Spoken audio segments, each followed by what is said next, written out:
Hello दोस्तों, नमस्कार। Study with Kailash Bogra के यूट्यूब चैनल में फिर से आपका स्वागत है। दोस्तों, आज हम फिर प्राचीन भारत का मगध से संबंधित कुछ पॉइंट छूट गए थे, उस पर बहस करने जा रहे हैं, जिसका विषय है मगध के उत्कर्ष के राजनीतिक कारण। बहुत ही महत्वपूर्ण बिंदु है और इस पर जरा फोकस करना है आप लोगों ने। तो ज्यादा बातें ना करते हुए टॉपिक की शुरुआत करते हैं। मगध साम्राज्य के उत्कर्ष के राजनीतिक कारण। दोस्तों, मगध साम्राज्य के राजनीतिक कारणों में बहुत सारे वंशों का उदय हुआ। तभी मगध 16 महाजनपदों में सबसे सर्वश्रेष्ठ रहा। लगभग जितने भी वंश आए, मजबूत वंश आए, और उन्होंने मगध के उत्कर्ष के लिए अपनी कोई कसर नहीं छोड़ी, वो कोई भी क्षेत्र रहा हो। इसके बारे में हम चर्चा कर चुके हैं।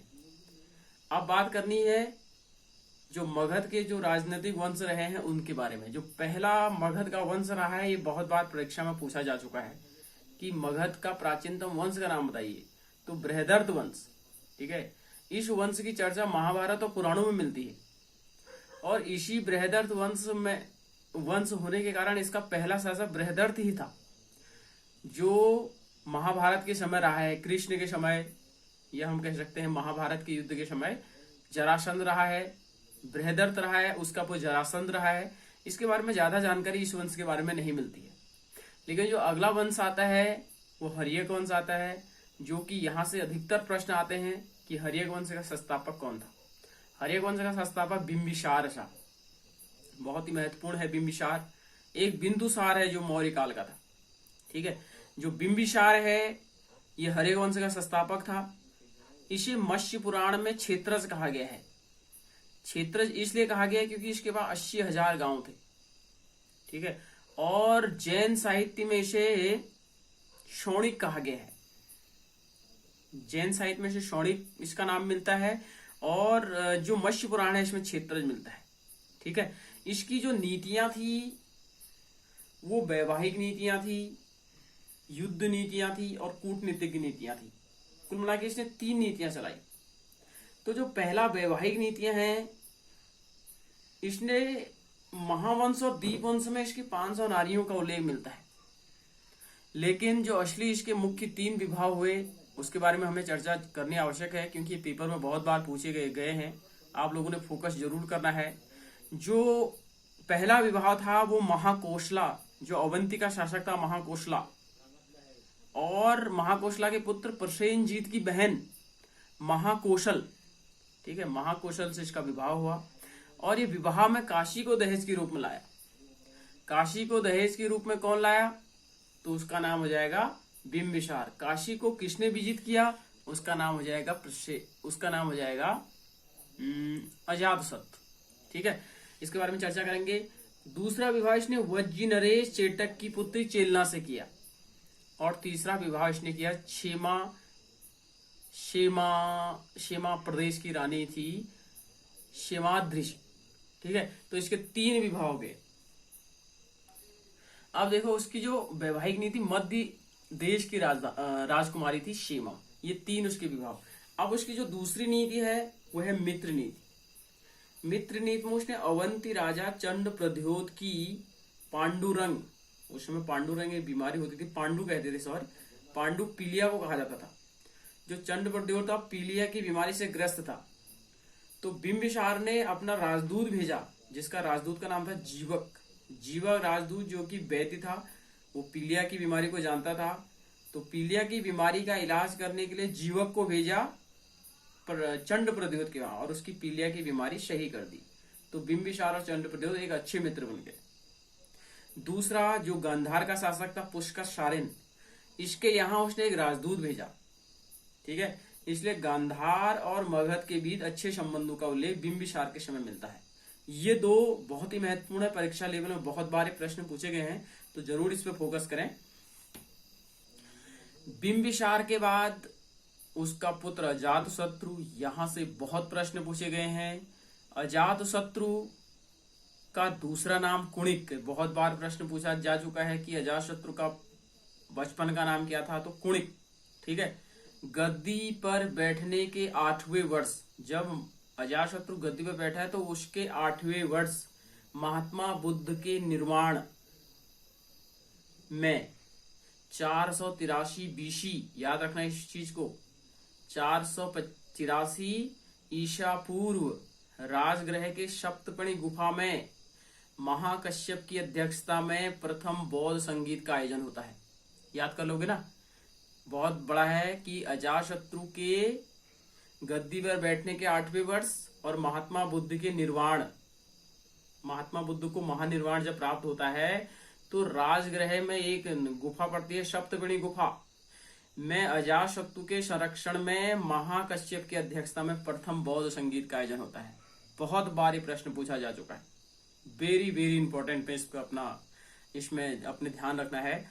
अजातशत्रु ने अपनी राजधानी पाटलिपुत्र बनाने की योजना बनाई, बिंबिसार, लेकिन ये सफल नहीं हो पाई। ठीक है, इसने पाटलिपुत्र के चारों ओर दीवारें बनाई। मतलब क्यों बनाई? क्योंकि अवंती लगातार पाटलिपुत्र पर आक्रमण करना चाह रहा था। ठीक है, इसकी वजह से बनाई, मतलब 4 दीवारी उसने इस राजधानी की करवाई। अब हाँ, उसने पाटलिपुत्र को राजधानी बनाई और चारों ओर उसकी 4 दीवारी करवाई। अब आता है कि वश्यकार, अजातशत्रु का कूटनीतिक था वश्यकार। ठीक है, और इसी के बलबूते, वश्यकार के बलबूते ही अजातशत्रु ने वज्जी के 8 गणराज्यों को पराजित किया था। 8 गणराज्यों का समूह था वज्जी।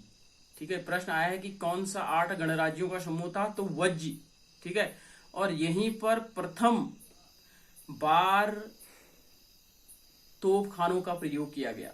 मतलब शिलाकंठक और रथशूलक, 2 पत्थर, बड़े बड़े हथियार थे, हम कह सकते हैं तोपों की तरह थे, जिस पे वज्जी पर आक्रमण किया अजातशत्रु ने और वज्जी को तहस नहस कर दिया था।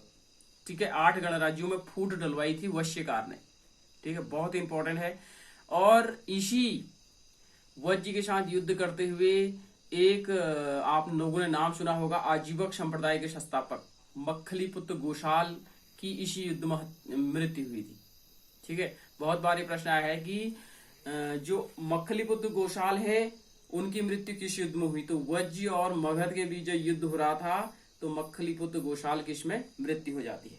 ठीक है, इसके अलावा अजातशत्रु ने काशी को पुनः मगध में मिलाया, जो कि उसको उसमें मिला था, और प्रसेनजीत की पुत्री वजेरा से विवाह किया। प्रसेनजीत की बहन महाकोशला से बिंबिसार ने विवाह किया और इसकी जो पुत्री थी वजेरा से अजातशत्रु ने विवाह किया। तो ये बहुत ही महत्वपूर्ण बिंदु है, इस पर जरूर ध्यान देना है। अब बात होती है उदयन, इसका अगला पुत्र। इसने अपनी पिता की हत्या करवाई, इसीलिए इस वंश को पितृहंता वंश भी कहते हैं। ठीक है, तो उदयन इसमें एक ही महत्वपूर्ण बिंदु है कि इसने पाटलिपुत्र नगर की स्थापना की।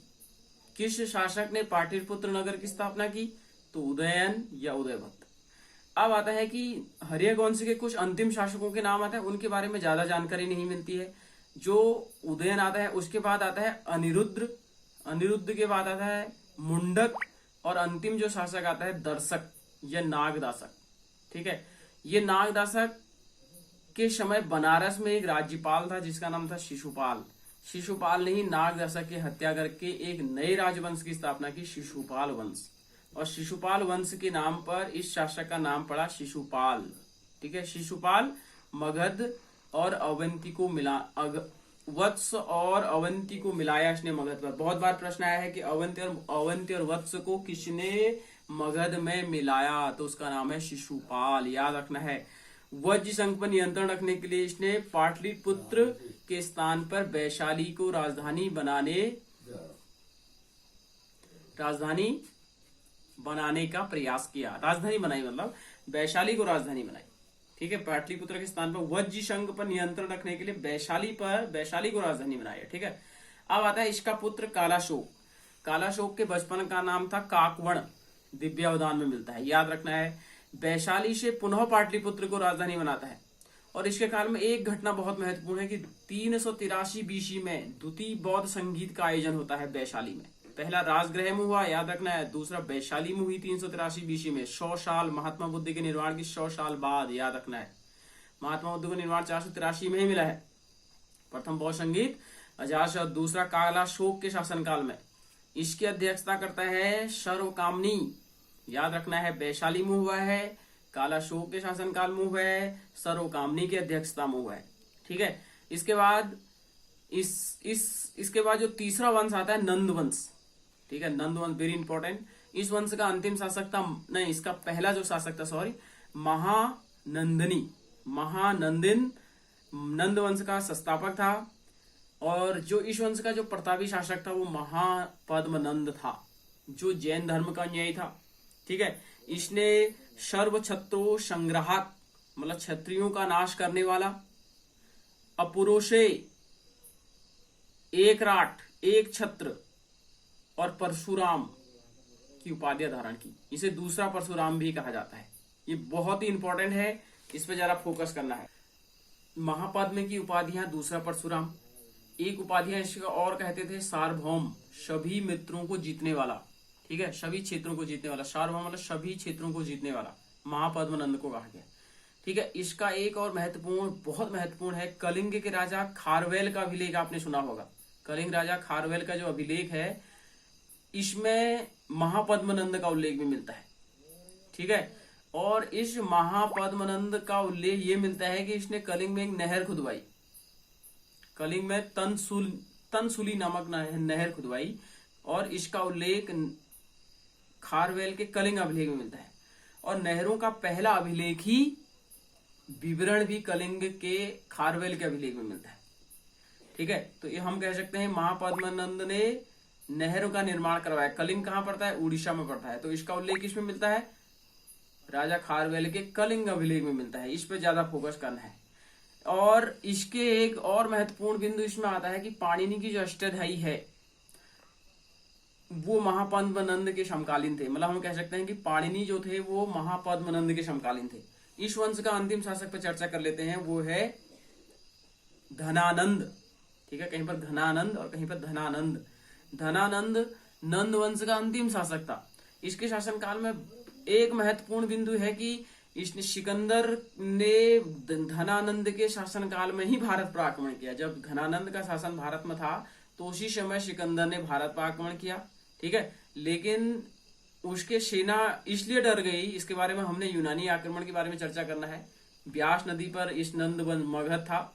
तो जब धनानंद की सेना की वीरता सिकंदर सुनता है तो वो उसे वापस लौटना पड़ता है, क्योंकि उसकी सेना थक गई थी। उसके बारे में हम चर्चा जरूर करेंगे। और यूनानी ग्रंथों में धनानंद को अग्रमेज कहा गया है। ठीक है, बहुत बार है कि अग्रमेज किस शासक को कहा गया है, तो धनानंद को कहा गया है। चंद्रगुप्त मौर्य ने इसे पराजित करके मौर्य वंश की स्थापना की थी। ठीक है, मौर्य वंश की स्थापना धनानंद को पराजित करने के बाद चंद्रगुप्त ने मौर्य की। धनानंद के शासनकाल में बहुत ही महत्वपूर्ण 2-3 बिंदु हैं। एक तो स्थूलभद्र इसका अमात्य था। धनानंद का अमात्य आ जाएगा तो स्थूलभद्र लिखना है। ठीक है, उसके बाद वर्ष, उपवर्ष, वरु, रुचि, कात्यायन।